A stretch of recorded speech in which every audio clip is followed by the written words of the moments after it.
유다서, 우리 야고보서와 베드로 전후서 또 내용적으로 굉장히 유사한 점들이 있고 우리 한국교회 성도들에게 아주 의미심장한 질문들을 또 던지고 우리가 그 질문에 응답하여야 되는 아주 중요하고 귀한 말씀들이 이어집니다. 우리 베드로 전후서 살피는 동안에 우리 안에 참된 산소망이 있는지, 또 믿음으로 우리가 우리의 삶을 잘 이겨내고 살아가고 있는지 점검해 보실 수 있는 귀한 시간 되시기를 바랍니다.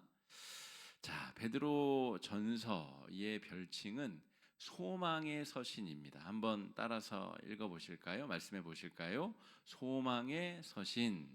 예, 소망의 서신입니다.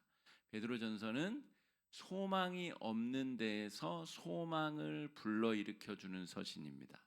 소망이 없는 자들에게 왜 우리가 소망을 가지고 살아가야 되는지를 분명히 말씀해 주는 그런 서신입니다.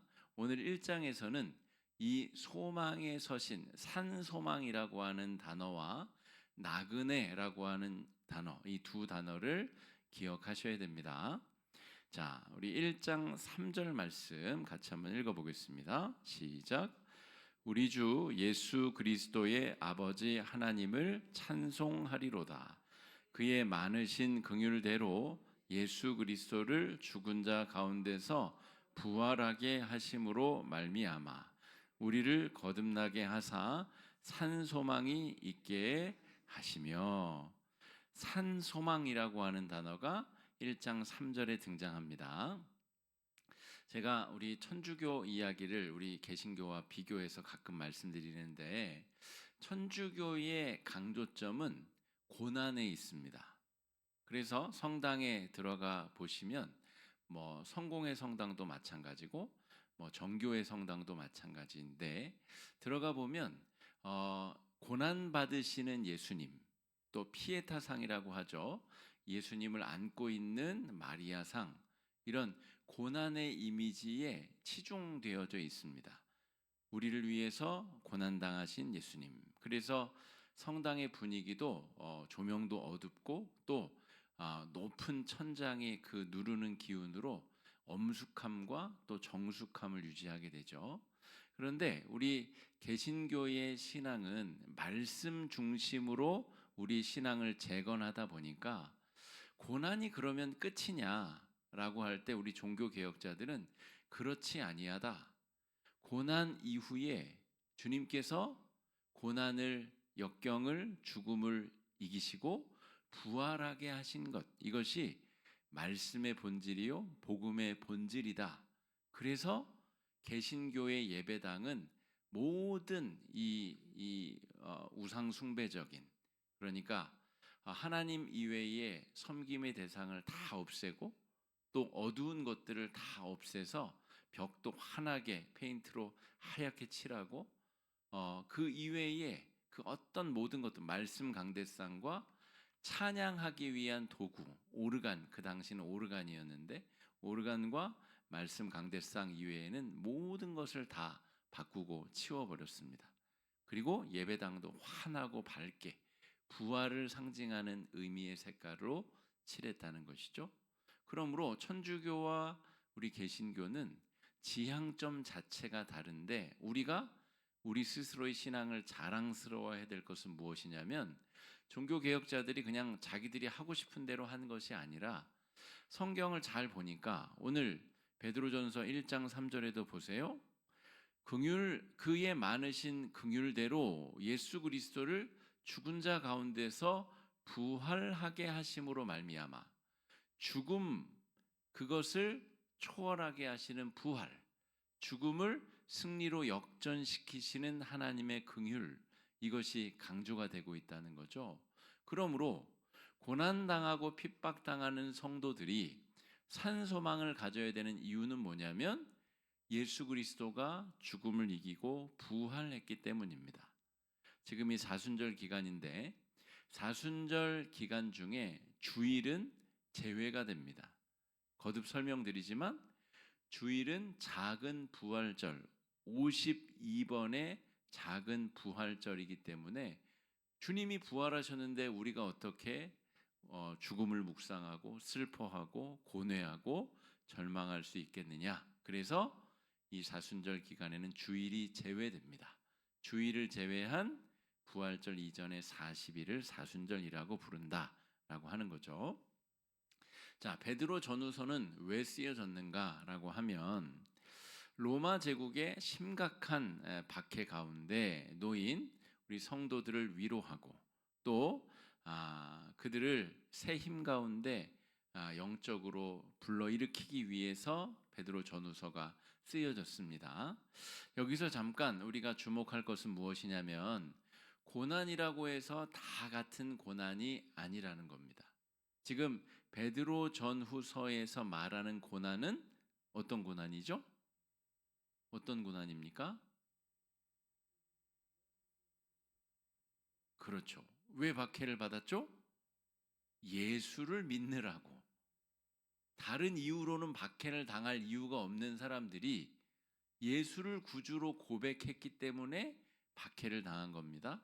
우리가 야고보서 또 우리 히브리서 살필 때도 말씀을 드렸는데 로마 제국은 유대교를 박해한 적이 없어요. 유대교를 박해하지 않았습니다. 저들은 어차피 말을 안 듣는 종족들이기 때문에 유일신교이기 때문에 그냥 그들의 종교를 인정하기로 하였어요. 대신에 그들을 언제든 제압할 수 있는 총독을 보내고 로마 군을 주둔시켜서 그들의 그 못된 신앙은 그냥 인정하되, 여기서 못된 신앙이라고 하는 것은 이 로마 제국이 보기에 저들은 다 죽이지 않고는 저들의 신앙을 어쩔 수 없다라고 판단을 내린 겁니다. 로마 제국의 다른 민족들은 혼합주의적인 종교 성향을 가졌기 때문에, 그래서 로마의 신화와 그리스의 신화가 겹쳐지잖아요. 이름만 다를 뿐이지. 서로 네 거 내 거를 주고받으면서 같이 믿는 그런 혼합주의 종교였는데, 이 유대교인들은 아주 특이하게도 유일신 신앙을 고집하면서 황제 숭배를 거부했다는 거예요. 그래서 박해도 해보고 환난도 줘봤지만 이제 그들이 꺾이지 않으니까 그냥 받아들이기로 인정한 겁니다. 대신에 세금을 더 물리고, 그리고 총독을 보내서 언제든 진압 가능하도록 만들었는데, 이 그리스도교는 아직 그렇게 포용할 만큼의 시간이 흐르지 않았습니다. 나중에 313년이 돼서야 이제 허용해 줄까? 그리고 392년에 이제 기독교로 로마 전 제국이 그리스도교를 국교로 믿기로 하죠. 근데 그 전까지는 유대교에게 행하지 아니하던 박해를 그리스도교인들에게만 박해를 하였습니다. 그래서 여기서 말하는 고난은 예수님을 믿기 때문에 자초한 고난을 의미합니다. 지금 우리가 새벽에 마태복음 18장, 19장, 20장 말씀 살피고 있는데 제자들이 막 싸우잖아요. 야, 네가 더 많이 헌신을 했느냐? 네가 더 많이 버렸고 네가 더 고생을 했느냐? 그러므로 예수님이 왕이 되시면 누가 국무총리하고 누가 교육부 장관하고 누가 경제부총리 할 거냐? 서로 막 싸우잖아요. 그리고 야고보와 요한의 어머니는 나타나서 막 치맛바람도 흔들고 그러잖아요. 그런데 예수님이 너의 아들들에게 지금 뭘 요구하는지는 알고 구하느냐라고 물으십니다. 그러니까 나와 함께 십자가에 달려서 죽게 해달라는 말이냐? 그거 아니지? 라고 예수님이 야고보와 요한 어머니에게 물으신 겁니다. 너 그거 구할 것 같으면 잘 생각해야 돼. 네 아들들 나랑 같이 죽겠다는 말이야? 그거 아니지? 이 야고보와 요한의 어머니는 그걸 구한 것이 아니라 예수님이 영광의 왕이 되었을 때에 우리 아들들 특별히 잘 봐주십시오. 하나를 오른편에 하나를 좌편에. 조선시대로 말하자면 이 우의정 좌의정 시켜달라는 말입니다. 그러니까 여러분, 예수님이 그러자 그 제자들에게 또 그 어머니에게 자기 십자가를 지고 나를 따르라 라고 이야기를 하시죠. 여기서 말하는 자기 십자가가 초래한 결과가 로마 제국의 박해와 핍박입니다. 그러니까 여러분, 착각하지 말라고 말씀드리는 것은 베드로 전후서에 나타나는 고난은 내가 건강 관리 잘 못해서 질병에 걸리고, 내가 혹해서 어떤 것에 잘못된 투자를 했다가 쫄딱 망했는데, 그것을 고난이라고, 여기서 말하는 고난이라고 착각하면 안 된다는 겁니다. 그거는 다른 종류의 고난이죠. 내가 욕심에 사로잡혔다가 걸린 고난, 내가 마땅히 감당해야 될 건강관리를 하지 않아서 생긴 고난, 내가 인간관계를 잘하지 못해서 생긴 관계의 고난, 이것과 지금 베드로전서에서 말하고 있는 고난은 다른 종류의 것이다 라고 하는 겁니다. 여러분, 우리가 예수를 믿기 위해서 무엇을 포기했는가? 예수를 믿기 위해서 나는 무엇을 내려놓았는가? 예수를 믿기 위해서 나는 어떤 고난을 자초하였는가? 베드로전서를 읽을 때는 그것을 성찰해 봐야 됩니다. 내가 아무것도 포기한 적도 내려놓은 적도 없고 내가 아무것도 양보한 게 없다. 그런 분들은 이 모태신앙 그룹에서 잘 발견할 수 있습니다. 모태신앙은 날 때 뱃속에서부터 예수를 부모님이 믿었기 때문에 예수를 믿는다고 박해를 당하거나 예수를 믿는다고 고난을 당하거나 역경을 겪거나 그럴 일이 거의 없어요. 그래서 모태신앙인들은 교회를 다니기는 다니는데 그냥 다니는 경우가 많습니다. 특별히 은혜를 경험해서도 아니고, 내가 예수 믿고 정말 그 은혜를 감사해서 은혜를 충만히 누리기 때문이 아닐 수도 있습니다. 그냥 다녀왔고 다니는 것이 맞고 또 다니는 것이 자연스럽기 때문에 교회를 다니시는 분들이 적지 않다는 거죠. 모두가 그렇다는 게 아니라.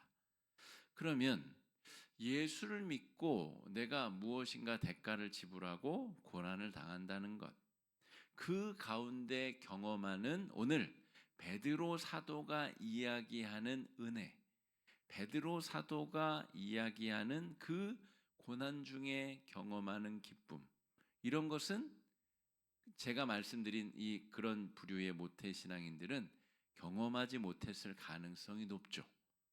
그러므로 우리가 이런 이유든 저런 이유든 이 공동서신의 이 내용들을 자세히 묵상하고 살피지 않는 경향성들이 있다라고 하는 겁니다. 자, 그래서 이 베드로전서는 이 예수 때문에 고난을 자초한 사람들, 그들이 겪고 있는 고난과 박해와 어려움들, 때로는 목숨을 내놓아야 되고 자신의 모든 소중하게 여겼었던 가치관들을 예수 때문에 다 내려놓아야 되는 이 사람들에게 어떤 말로 위로를 할 수 있을까? 어떤 말로 소망을 줄 수 있을까? 베드로가 자신의 삶의 고백이 묻어나오는 귀한 조언들을 오늘 이어가고 있는데, 그 중요한 개념 중에 1장에서 다루는 것이 바로 나그네라고 하는 개념입니다. 나그네. 내가 예수를 믿기 때문에 고난을 자초하였다. 우리 나이가 많으신 성도님들은 예수 안 믿는 집에 시집 갔다가 제사 문제로 또 여러 가지 문제로 또 갈등과 어려움과 고난을 자초하고 겪으신 분들도 많이 계실 줄로 믿습니다. 그런데 그들이 고난 가운데서 어떻게 소망을 품게 할 것인가라고 할 때 베드로는 이 모든 과정을 이미 자기가 다 통과한 사람입니다. 뒤쪽에도 살펴보겠지만 대제사장의 뜰에서 베드로가 하룻밤새 3번이나 주님을 모르고, 정말 모르고, 내가 그 인간을 알면 내가 사람이 아니요, 그 인간은 저주받아 마땅한 존재요 라고 예수님을 3번이나 부인했었던 자이기 때문에, 그리고 완전히 바닥까지 찍고 다시 부활의 소망으로 새롭게 된 경험이 있기 때문에 누구보다도 고난 가운데 있는 사람들을 잘 위로할 수 있는 경험을 가진 사람입니다. 그 베드로가 1장에서 첫 번째 비결로 언급하는 것이 바로 나그네다라고 하는 것입니다. 자, 1장 17절 말씀 읽어보겠습니다. 시작. 외모로 보시죠. 너희가 아버지라 부른즉 너희가 나그네로 있을 때에 두려움으로 지내라. 지금 고난받고 있는 성도들을 뭐라고 정의하냐면 당신들은 나그네입니다라고 정의하고 있다는 거죠. 나그네? 내가 나그네라고? 나그네는 뭐죠? 여행자, 과객, 지나가는 사람. 이게 나그네 아닙니까? 그런데 우리가 나그네라고? 아, 그렇구나. 우리가 이 세상에 나그네로 왔다 가는 존재들이구나. 자기 고난에 빠져가지고 고난에 완전히 몰입되어서 지금 이것을 어떻게 해야 되나, 예수를 버려야 되나 말아야 되나, 내가 이대로 계속 견디고 살 수 있을까, 온갖 고민과 이 역경 속에 매몰되어 있는 사람들에게 베드로가 당신들이 무슨 일을 겪고 있는지 내가 잘 알고 있습니다. 그러나 이 세상을 나그네로 살고 있는 성도 여러분, 마지막 날을 생각하며 두려움으로 이 나그네의 때를 지내십시오. 나그네에게 두려움을 가지고 지내라고 하는 이유는 뭐죠? 17절 앞에 가보면 외모로 사람을 취하지 아니하고 그 중심을 보시고 그 삶을 온전히 판단하고 평가하시는 하나님 앞에 서게 될 나그네 여러분, 이 말입니다. 나그네의 종착점은 하나님 앞에 서서 심판을 받게 될 터인데, 하나님 앞에 심판받게 될 날을 생각하는 나그네는 지금 우리가 지나가면서 겪는 고난을 다른 눈으로 볼 수 있습니다 라고 이야기하는 겁니다. 이 세상을 살아가는 성도들, 우리들은 우리가 천국 소망이 있다라고 생각하면서도 우리가 실제로 나그네다라고 하는 사실은 잊어버리고 사는 경우가 참으로 많습니다. 나그네는 여행자입니다. 여행자. 제가 어제 그제 피정을 다녀왔는데요. 저는 피정을 가면 이제 주로 트레킹이나 등산을 갑니다. 그리고 최근에는 제가 한 번도 깊이 있게 방문했었던 적이 없는 도시들을 제가 찾아다니고 있습니다. 지난달에는 제가 5.18 민주화 운동에 대한 이야기, 책, 영화 많이 보았는데 실제로 의미 있게 광주를 찾아본 적이 한 번도 없어요. 그냥 결혼식 축하하러 잠깐 방문한 적 정도 있고, 신방하러 장례가 나서 잠깐 방문한 적이 있어도, 지난달에는 광주에 가서 금남로도 걸어보고 거기에 역사적인 흔적도 다 찬찬히 둘러보고 찾아보고 그런 시간을 좀 가졌습니다. 그리고 많은 것을 경험하고 또 느끼고 또 재충전을 해서 왔고요. 어제는 또 다른 도시를 다녀왔는데, 제가 어제도 누가 시켜서 그런 건 아닌데 아주 숨이 깔딱깔딱 거릴 만큼 높은 산에 올라갔다 왔어요. 그런데 여길 누가 올라가라고 시킨 것도 아니고, 그런데 올라가는 동안에는 괜히 올라왔다 이런 생각이 들면서도 딱 올라가면 모든 올라왔었던 힘든 과정이 다 잊혀질 정도의 정말 아름답고 환상적인 장면을 목격하게 됩니다. 그리고 내려올 때는 또 본 걸 잊어버려요. 내려올 때는 또 내려오는데 넘어지지 않느라 집중하느라 가서 올라가서 본 걸 다 잊어버리죠. 그런데 제가 그 짧은 경험을 통해서 오늘 또 말씀을 준비하면서 그렇지, 맞지. 우리가 살아가는 건 다 나그네와 같은 인생이고, 어제 그렇게 산에 올라갔다 왔으니까 또 얼마나 집에 가고 싶겠어요. 제가 집에 가면 아내도 있고 사랑하는 아들도 있고 우리 교회도 있고 얼마나 제가 집에 오고 싶었겠어요. 그러니까 여행을 가는 목적은 돌아오기 위해서 가는 겁니다. 그리고 가서 특별한 경험을 하고 오기 위해서죠. 여기서 받은 스트레스와 또 여기서는 바라볼 수 없는 식견을 얻기 위해서 일부러 멀리 가서 또 이런저런 경험을 하고 다시 돌아오는 것. 그것이 여행의 목적이고 여행은 목적지를 가지고 떠나는 것이 여행입니다. 목적지 없이 떠나는 것을 뭐라고 부르죠, 여러분? 방랑이라고 부르죠. 그건 돌아오지 않을 작정으로 떠나는 것을 방랑한다. 다른 말로 하면 거지입니다. 거지. 갈 곳이 없는 사람, 갈 데가 없어서 떠도는 사람, 거지죠, 거지. 근데 여러분, 돌아올 작정을 하고 떠나는 것을 여행이라고 부릅니다. 그리고 여행자는 그 노정을 여정이라고 부릅니다. 지나는 길, 결국 돌아갈 곳이 있는 사람, 돌아갈 곳이 있기 때문에 이런저런 일도 해보고 이런저런 경험도 부딪혀보고 노력해보는 거죠. 출애굽 이후에 이스라엘 백성들이 가나안 땅에 들어가기까지 40년간의 시간을 지냅니다. 목적지는 분명 적과 꿀이 흐르는 가나안 땅이라고 들었는데 이 가데스 바네아에서 정탐꾼이 갔었는데 자격을 얻지 못해요. 이 12 중에 6분의 1, 2명만 올라갈 수 있다라고 이야기하고 나머지 10명은 올라갔다가는 지금 다 맞아 죽게 생겼다라고 악평을 하게 되죠. 그러니까 하나님이 안 들여보낸 게 아니라 자기들이 못 들어간다고 그런 거예요. 그래서 38년의 광야 생활이 추가된 겁니다. 그러니까 목적지는 가나안 땅인데 이 40년간의 광야 생활을 여정을 잘 지내면서 그 여정 동안에 뭘 해야 됩니까?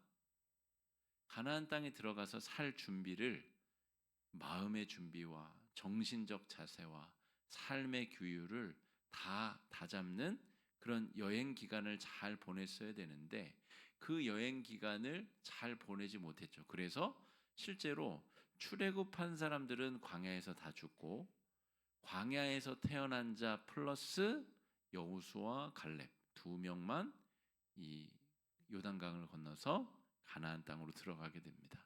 그러므로 여러분 지금 베드로가 우리 인생을 나그네 길, 여행길로 비유한 것은 자신만의 그냥 창조적인 아이디어가 아니라 성경의 내용을 읽고 묵상하고 또 살펴보니 우리 구약에서 우리 조상들이 걸었던 과정이 바로 여행자의 길이었고 우리가 비록 지금 로마 사람들로부터 핍박과 환난과 고난을 겪고 있지만 이 과정 역시 우리 조상들이 걸었었던 여행자의 길과 같구나. 우리가 이 과정 속에서 깨어서 제대로 정신을 차리고 여행자 나그네의 삶을 살지 못하면 우리가 목적지에 바르게 도달할 수 없구나라는 것을 지금 성도들에게 말하고 있는 겁니다. 베드로전서의 수신자 이 편지를 읽는 사람들은 지금의 튀르키예 중부 서부에 흩어져 있는 그리스도인들입니다. 그러니까 그들의 팍팍한 삶의 자리에 베드로 사도가 우리에게 편지를 썼대. 조심조심 펼쳐서 읽고 또 그걸 조심조심 접어서 다음 공동체에 전해줘야 되는 거예요. 흩어진 공동체에게 돌려서 봐야 되는 귀한 서신인데 베드로 사도가 뭐라고 써놨냐면 지금 길 가다가 돌 맞고 피 흘리고 붕대 감고 있는 성도에게 예수 믿는다는 이유로 환난과 고난과 역경을 당하고 있는 성도들에게 당신들은 잠깐 이 땅을 지나가는 나그네들입니다.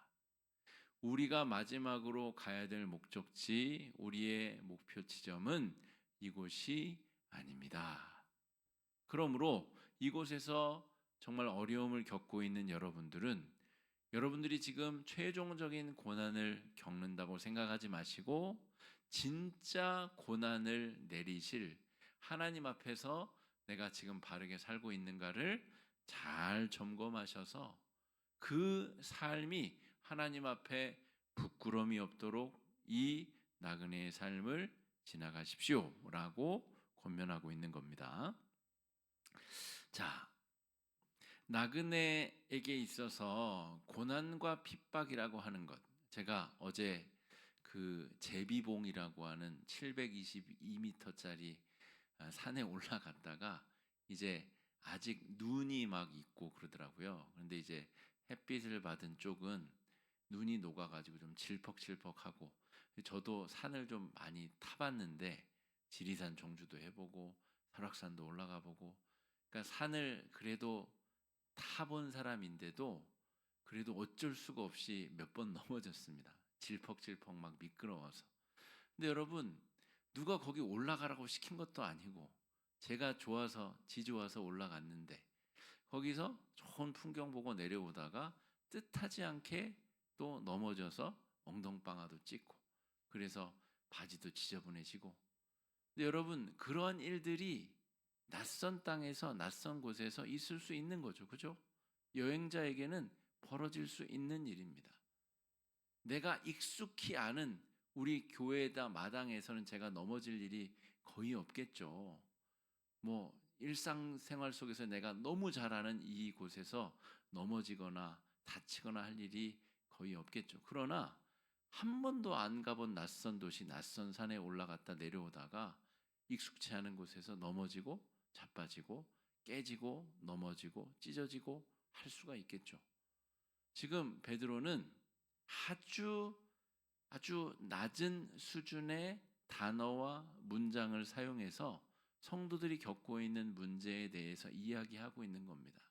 당신들은 이 땅에 나그네로 지내고 있는 하나님의 백성들입니다. 그리고 하나님의 백성들은 이 땅에서 아주 불쾌한 일들을 겪을 수도 있어요. 여러분들이 이 땅을 살면서 예수를 믿기로 결단했기 때문에 그 때문에 벌어질 수 있는 여러 가지 불유쾌한 사건들이 있을 수 있습니다. 그러나 그것 넘어졌다고 해서 여러분의 존재가 변하거나 여러분의 존재의 가치가 변하거나 여러분이 가야 될 목표와 방향성을 잃어버린다면 그게 어떻게 정상적인 여행자라고 말할 수 있겠습니까? 예를 들어서 제가 어저께 제비봉에 올라갔다가 꽈당 넘어져서 바지가 막 지저분해졌단 말이에요. 그러니까 제가 이 바지 꼴을 해가지고 집에 들어갔다간 큰일 나겠는데 집에 들어가지 말아야 되겠다. 우리 권사님 막 웃으시죠 지금. 말도 안 되는 얘기잖아요. 그죠? 아니 올라갔다가 넘어질 수 있는 거지. 바지 좀 더럽혀졌다고 집에 못 들어가나? 어리석은 생각이잖아요. 베드로가 그런 이야기 하고 있는 겁니다. 아니 여행지에 나갔다가 뭐 자빠지고 넘어질 수도 있는 거지. 그걸 가지고 그렇게 낙심하고 절망할 일입니까, 여러분? 이라고 베드로가 이야기하고 있는 거죠. 우리가 누구인지, 우리가 어떻게 하나님의 자녀가 되었는지 그것이 분명한 사람들은 이 나그네로서 겪을 여러 가지 불유쾌한 사건들 때문에 정작 소중한 것을 잃어버리지 않는 사람들이다라고 이야기를 하고 있는 거죠. 여기서 그러니까 베드로의 이야기는 굉장히 논리적이에요. 원래 이런 사람이 아니거든요. 막 베드로는 막 이 감정적으로 활동하고 움직이고 막 그래서 물에도 뛰어들고 걷게 해 주십시오 막 그러다가 빠지고 그러는 사람인데 지금 이 내용을 쭉 이제 따라가다 보면 이 베드로의 파토스도 느껴지면서도 굉장히 논리적인, 여기까지 살피게 되면 이제 다음 질문이 어떻게 나오냐면 내가 하나님의 자녀가 되어서 새로운 신분을 얻었기 때문에 나그네가 되었는데 나는 어떻게 나의 새로운 신분을 얻게 되었던가, 그곳으로 생각이 미치게 되는데 베드로가 그 이야기를 하고 있는 겁니다. 여러분이 이 나그네적 삶을 살게 된 것은 여러분들이 잘나서 그런 게 아닙니다. 여러분이 노력해서 얻은 결과가 아닙니다. 여러분이 얻고자 해서 그 지위와 자격을 얻은 것이 아니란 말입니다. 라는 이야기를 합니다. 그러니까 우리가 이 유대교에서는 자기의 노력으로 구원에 다다를 수 있다라고 생각했었는데 베드로는 우리 구원의 본질을 정확하게 이해하고 있는 겁니다. 내 노력으로, 의지로 자기가 하고 싶어서 하나님의 자녀가 된 것이 아니라는 거죠. 나그네로 이 세상을 인식한다. 나는 그래 나그네야. 이렇게 말하는 것은 일종의 정신 승리가 아니라는 말입니다. 이길 수 없는 대상에 대해서 내가 너랑 싸우지 않는 것은 내가 바빠서 그래라고 자기 스스로 생각으로 승리하는 것이 아니라는 말입니다. 또 내가 하나님의 자녀가 되는 놀라운 은혜를 얻게 된 이유가 예수 그리스도의 보배로운 보혈로 말미암아 얻은 은혜이기 때문이라는 것이죠. 그러므로 이 값진 것을 얻은 나는 지금 내가 겪고 있는 이 고난의 문제에 대해서 충분히 맞설 수 있는 내적 에너지가 충만히 채워진 상태다라고 하는 겁니다. 마태복음 13장의 예로 들자면, 자, 남의 밭을 빌어가지고 소작하던 사람이 밭을 갈다가 금은 보화 덩어리를 발견한 경우, 그럼 집에 가가지고 집문서 갖다가 온갖 재물을 다 팔아서 그 돌짝밭 한 떼기 땅을 산다는 거죠. 그래야 그 밭에 감추어진 보화가 자기 것이 되기 때문에. 근데 여러분, 베드로의 설명에 따르면 여러분은 지금 놀랍게도 하나님의 은혜로 다른 사람들은 발견하지 못하는 그 놀라운 금은 보화를 여러분의 돌짝밭에서 발견한 사람들입니다. 여러분이 지금 집에 가서 막 여러분의 그 좀 다 쓰러져 가는 그 집 문서 팔고 다 쓸모없는 그것들 다 팔아가지고 그 팔아 없애는 과정이 너무 슬프시다면 여러분은 지금 뭔가 잘못 생각하고 있는 겁니다. 그 쓸모없는 것들을 팔아야 정말 소중한 것을 살 수 있습니다. 라고 베드로가 이야기하고 있는 겁니다. 나그네로서 경험하는 것. 제가 이렇게 피정을 가면 때로는 시간이 없으면 막 식사를 건너뛰기도 하고 편의점에서 뭐 간단한 걸 먹고 지나가기도 하고, 거기는 그냥 제가 여행지기 때문에 그렇게 하는 겁니다. 그냥 지나가는 곳이니까. 별로 나에게 중요한 식사가 아니니까. 그런데 정말 중요한 것, 제가 목회 현장으로 돌아와서 오늘도 우리 희락부 대신방을 하였는데, 제가 신방을 하고 성도들의 삶을 살피고 말씀으로 권면하고 기도하고 하는 그 중요한 일들을 대충대충 할 수 없는 것은 나머지 일들을 대충대충 할 수 있기 때문에 그렇습니다. 여행지에서의 삶을 우리가 어떻게 여기느냐에 따라서 본질적으로 중요한 삶을 제대로 잘 감당할 수 있다라는 거죠. 자, 1장 18절 19절 말씀 읽어보겠습니다. 시작. 너희가 알거니와 대속함을 받은 것은 은이나 금같이 없어질 것으로 된 것이 아니요 오직 흠없고 점없는 어린 양 같은 그리스도의 보배로운 피로 된 것이니라. 야, 베드로가 이런 필력을 가진 사람인가 싶을 만큼 논리적으로 짜임새가 좋아요. 우리가 어떻게 구원받았는가? 예수 그리스도의 보혈로 구원을 받았고 그 보혈의 가치는 무엇인가? 그냥 없어질 은과 금과 같은 물질적인 것이 아니라는 것을 의미합니다. 우리가 예수 그리스도의 그 보혈의 신성한 능력으로 말미암아 하나님의 자녀가 되었다라는 것이죠. 요즘에도 우리나라에는 인감이라는 제도가 있잖아요. 어떤 관에 등록된 도장, 그 인감 도장이 찍혀야 자기 자신의 결정을 나라와 공신력이 있는 기관이 인정해 준다는 것 아닙니까? 아무 도장이나 파가지고 이게 인감이요 찍는다고 해서 인정받을 수 있는 게 아닙니다. 그 자격을 부여받을 수 있는 게 아니라는 거죠. 그러니까 우리가 거룩하게 된 근거, 내가 잘났고 내가 공부 많이 했고 내가 돈 많이 벌어서 내가 의롭게 살아서 그런 것으로는 안 된다는 말이에요.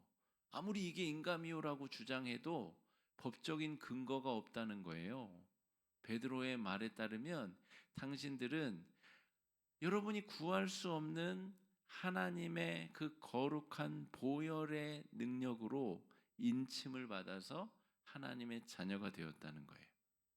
그렇기 때문에 그런 사람들만 이 세상을 나그네처럼 살 수 있다는 겁니다. 다른 사람들은 막 돈돈돈돈하며 사는데 우리는 글쎄 그게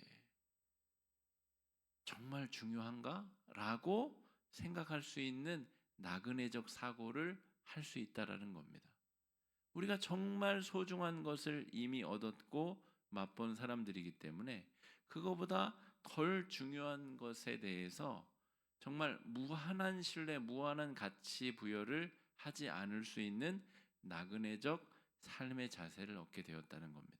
그러므로 오늘 베드로전서 1장을 공부한 우리들은 나그네처럼 살아갈 수 있는 그런 영적 자세를 우리가 배우고 습득해야 되겠습니다.